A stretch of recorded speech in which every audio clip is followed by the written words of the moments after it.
I know you make Greek yogurt, but if your Greek yogurt isn't as thick as this, please ditch that recipe and watch this video till the end. Let me show you how to make this kind of Greek yogurt that looks so lush and thick that you can either enjoy with your family or start selling. Hello people, welcome back to my YouTube channel. My name is Titilayo and I'm sharing this video with you from Lagos, Nigeria. On this channel, I share cake recipes, tips, tricks, hacks. I also share business ideas that you can start from the comfort of your home. I also hold business conversations ranging from sales to marketing and so much more. If this is your first time here, please subscribe to the channel so you can be a part of the family. And if you're an OG here, I welcome you back specially. Now let's get right into today's video. So just like the other regular yogurt that I shared on my channel, I'm going to be using water, milk and some other things as well. You can check the description box for the link to the regular drinking yogurt. So here I'm going to be using milk. This is 250 grams of milk. So I will be using measuring cup to measure how many cups I have in this 250 gram of milk. So for those that do not have measuring scale, then I have 1 liter of water and 250 ml, so 1250 ml of water in that bowl. I have my pot and now I have my starter. So this is a freeze-dried starter culture that I'm going to be using.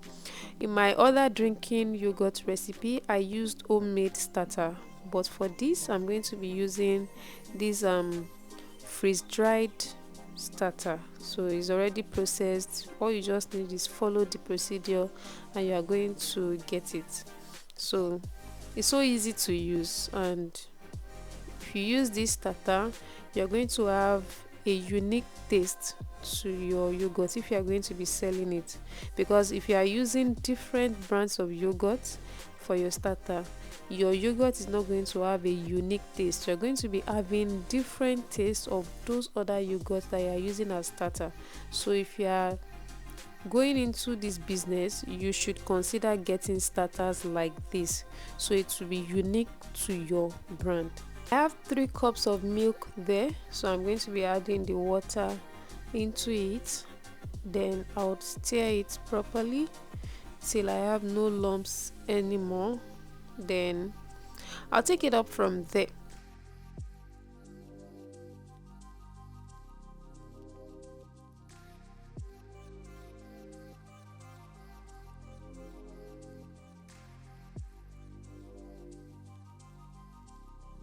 Now the next thing is to boil the milk. Not literally boiling. We are going to reach a certain temperature, which is around 82 to 85 degrees. So at that point it's not boiling, but I will show you what to do if you don't have a thermometer. So there's a thermometer that you can use. Look at this point where the edges are trying to boil, you are there. So you can take it off the heat and then cool it down. So I would be using this technique of dipping my hand into the milk for 5 seconds, or you count 1 to 10. If your finger can withstand it, then your milk is ready. You can also use the back of your palm as a tester. If you put it on the back of your palm and it doesn't burn you, like if your hand can withstand it, then you are good to go. So now I would sieve it in case I have any lump or anything in there. I'm going to sieve it into this bowl. Technically, the 2 things you need to note about yogurt production is that you are raising the temperature of the milk to about 82 to 85 degrees Celsius. You bring it back down to about 42 to 43 degrees Celsius and then you add your starter.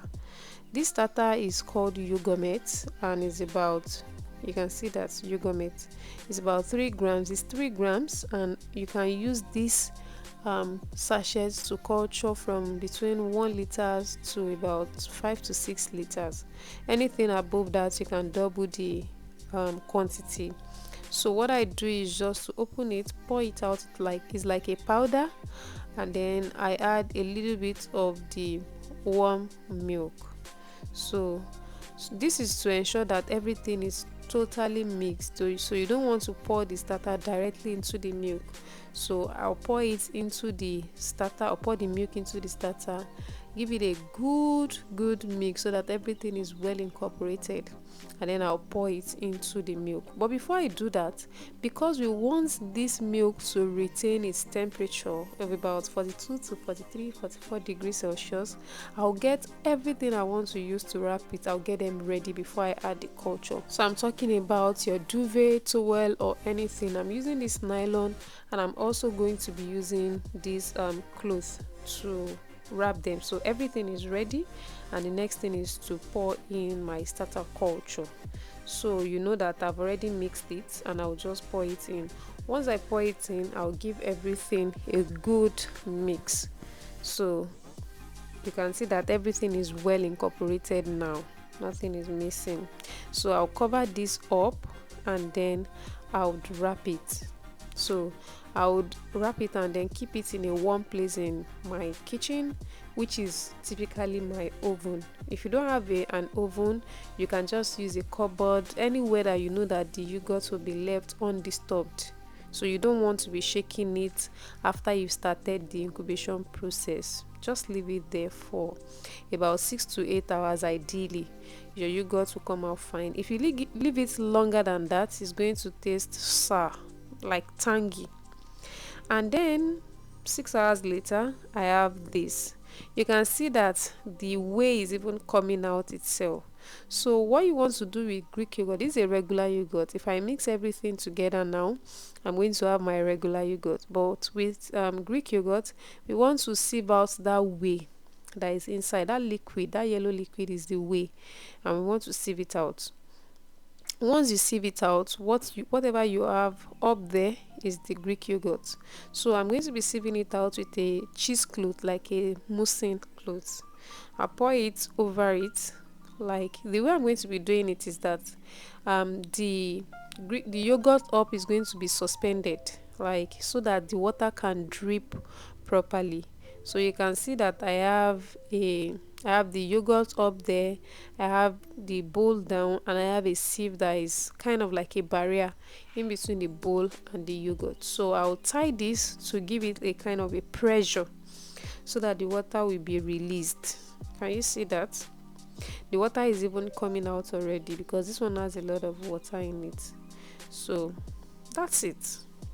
I'm going to keep this in the fridge for a few hours so that the water can drain, the whey actually can drain out.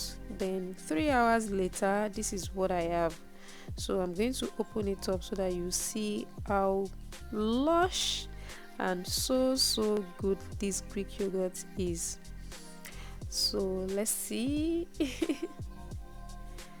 There you go. So that's it. So the water has been drained out. If I leave it longer than this, it's going to be even thicker than this. Look at that. Isn't that beautiful? That's amazing. So Greek yogurt is ready. If you want to sweeten it, you can add your sweetener. You can add your sweetener before sieving it.